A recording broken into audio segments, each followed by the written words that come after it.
Big Boss season 9 5 storm start అయింది. అలా 5 Storm గానే అనిపించింది. ఎందుకంటే గొడవలు అంతగా పడుతున్నారు కాబట్టి.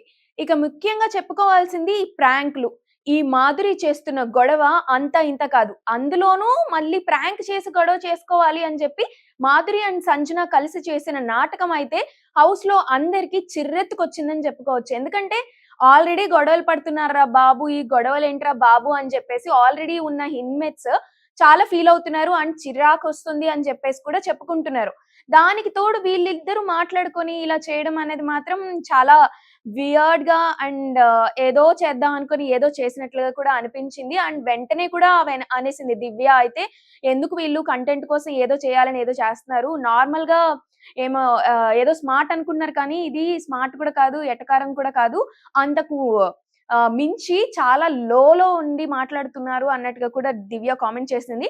ముఖ్యంగా చెప్పుకోవాల్సింది మాత్రం ఈసారి కెప్టెన్ అయిన సోల్జర్ పవన్‌కి మాత్రం సన్మానం జేయాలి. ఖచ్చితంగా నాగ్ సార్ కూడా సన్మానం చేసే తీరుతారని నాకనిపిస్తుంది. ఎందుకంటే హౌస్‌లో ఉన్న హార్మనీని ఏమాత్రం దెబ్బతీయకోకుండా వాళ్ళు ఎన్ని మాటలంటున్నా తిను చాలా శాంతంగా, సరే ఇప్పుడు విన్నారు కదా!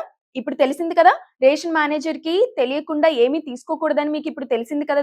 మాధురి గారు అని చెప్పేసి చాలా పద్ధతిగా డీల్ చేసిన పద్ధతయితే నాకు కూడా చాలా నచ్చింది. అండ్ డెఫినెట్‌గా నాగ్ సార్ నుంచి మంచి కాంప్లిమెంట్స్ తీసుకునే ఛాన్స్ కూడా కనిపిస్తుంది.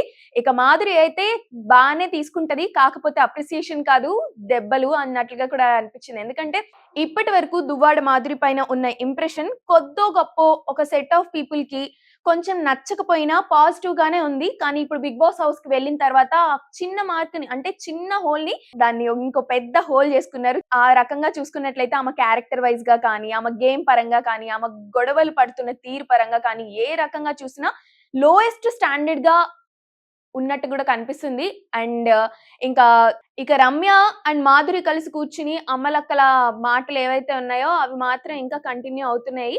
అండ్ రమ్య కొంచెం బెటర్ గానే, మెచ్యూర్డ్ గానే ఒక్కొక్కళ్ళని పక్కకు తీసుకెళ్ళి మీ దగ్గర ఈ పాయింట్స్ బాలేదు. ఇలా ఉంటే ఇలా ఉంటది. బయట జనాలకి ఇలా అర్థమవుతుంది అని ఒక్కొక్కళ్ళని పక్కకు తీసుకెళ్ళి మాట్లాడిన విధానం కూడా నాకు నచ్చింది. ఎవరు ఎంత వింటారు అనేది పక్కన పెడితే ఈమె చెప్పడం మాత్రం చాలా పద్ధతిగానే చెప్పింది అని అనిపించింది. కానీ ఈ బ్యాక్ బిచ్చింగ్ గనక ఆపితే రమ్యకు కూడా మంచి ఛాన్సే ఉంది.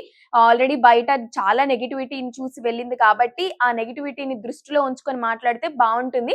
కాకపోతే చెప్పినట్లు నిన్న చెప్పాను గూడా చాలా పర్సనల్ అటాక్స్ జరుగుతున్నాయని చెప్పేసి. వాళ్ళేదో సుపీరియర్ పవర్ ఇచ్చేసినట్లు జస్ట్ వాళ్ళకి ఒక అడిషనల్ పవర్‌ని ఇచ్చి పంపించారు లోపలికి. అందులోను వైల్డ్ కార్డ్స్ వాళ్ళకి కొంచెం ఆల్రెడీ ఉన్న ఇన్‌మేట్స్ చాలా ఎగ్జాస్ట్ అయిపోయి ఉంటారు కాబట్టి కొంచెం బాండ్ అంటే నార్మల్‌గా ఏదో నాన్న, నాన్న, అమ్మ, అమ్మ అలా కాకపోయినా ఒక హెల్తీ రిలేషన్‌షిప్ మెయింటైన్ చేయగలిగిన బాండ్ అయితే క్రియేట్ చేసుకోవాలి గదా! వీళ్ళందరూ అని కూడా అనలేము. వెళ్ళిన 6గురిలో ఇద్దరు మాత్రం చాలా అంటే చాలా రూడ్‌గా బిహేవ్ చేస్తున్నారు. ఆ ఇద్దరు మాధురి అండ్ రమ్యగా మనం చూస్తున్నాము. సో, ఈ వీకెండ్ నాగ్ సార్ వచ్చిన తర్వాత వాళ్ళకి ఇవ్వాల్సిన ఫుడ్ ఇచ్చేస్తారు కాబట్టి దాని తర్వాత. ఫుడ్ అంటే గుర్తుకొచ్చింది రమ్యకి ఇచ్చిన సూపర్ పవర్ మీకు ఎప్పుడు ఏది కావాలన్నా బిగ్ బాస్‌ని ఆర్డర్ చేయొచ్చు అని చెప్పేసి ఆర్డర్‌తో పాటు మీకు హౌస్‌లో ఉన్న ఇన్‌మేట్స్ ఎవరైతే ఉన్నారో వాళ్ళ నుంచి ఒకళ్ళని తీసుకొని వాళ్ళతో షేర్ చేసుకోవచ్చు అని కూడా చెప్పారు. చెప్పిన క్షణానికి సుమన్ శెట్టి అండ్ రమ్య ఒక టీమప్ అయిపోయి ఏం చెప్పాలి? ఏది చెప్తే ఆహ్, ఏ పూటకి ఏది సఫిషియెంట్‌గా ఉంటుంది అని చెప్పేసి మాట్లాడుకున్నారనమాట. చాలా చాలా క్యూట్‌గా అనిపించింది. అస్సలకి ఎంత లిస్ట్ చెప్పారంటే ఒక్క పికిల్స్ తప్ప. ఎలాగో అలెక్య చిట్టి పికిల్స్ బయట తినిందేమో తెలీదు గానీ, ఆ చిట్టి పికిల్స్ తప్ప మిగతా అన్నీ ఆర్డర్ చేసింది. పిజ్జా ఒకటి ఇది సౌత్ ఇండియన్ లేదంటే ఇవి డిజర్ట్స్ ఇవి అవి అని ఏది లేకోకుండా టాప్ టు బాటమ్ ఫ్రూట్స్‌తో సహా ఏం కావాలో మొత్తం చెప్పేసిందనమాట. ఇది చూసిన తర్వాత అది చాలా మంది మీమ్స్ కూడా స్టార్ట్ చేసేసారు. ఇది పొట్టా, చెరువా అని జెప్పేసి. కానీ వాళ్ళు చాలా రోజులు ఉంటారు కాబట్టి దాన్ని దృష్టిలో ఉంచుకొని అలా చెప్పింది. కానీ తనకి సూపర్ పవర్ ఆల్రెడీ ఉంది కాబట్టి ఎప్పుడు కావాలంటే అప్పుడు తీసుకోవచ్చు. కాకపోతే తనే సేవ్ చేసుకుంటూ తినాలి అన్న ఇంటెన్షన్‌తో అన్నన్ని ఐటెమ్‌లు చెప్పినట్లు గూడా కనిపించింది. మరి చూడాలి ముందు ముందు ఎలా ఉంటుందో, ఆ సూపర్ పవర్ ఎప్పటి వరకు ఉంటుందో కూడా చూడాలి. కానీ ఆ సూపర్ పవర్ ఇప్పటి వరకు ఎవరైతే వైల్డ్ కార్డ్ ఎంట్రీస్‌లో వెళ్లారో, ఆ సూపర్ పవర్స్ ఇచ్చారో, ఆ సూపర్ పవర్స్ అన్నింటిలో కూడా రమ్యకిచ్చిన సూపర్ పవర్‌ని ఫస్ట్ ఛాన్స్ ఇచ్చినట్లు కూడా మనం చూడొచ్చు ఇక్కడ చూసినట్లయితే.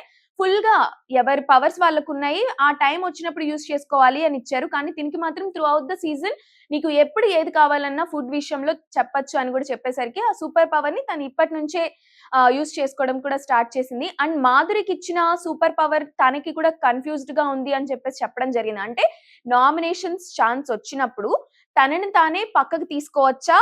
లేదంటే వేరే వాళ్ళకి కూడా అంటే తనకిష్టమైన వాళ్ళని నామినేషన్ నుంచి అంటే తప్పించవచ్చా? అన్న కన్‌ఫ్యూజన్ తనకి ఉంది. మరి అది ఎప్పుడు బిగ్ బాస్‌తో మాట్లాడి సెటిల్ చేసుకుంటారో చూడాలి. సో, ఇప్పటి వరకు చూసినట్లయితే మొత్తం ప్రాంక్స్, లాఫ్టరు, ఈ క్లాషెస్ వరకే చూసాము. ఇప్పటి వరకు టాస్క్‌లేమి ఆడలేదు. గొప్ప టాస్క్‌లు అంటే కెప్టెన్సీ టాస్క్‌లు, ఆ టాస్క్‌లు.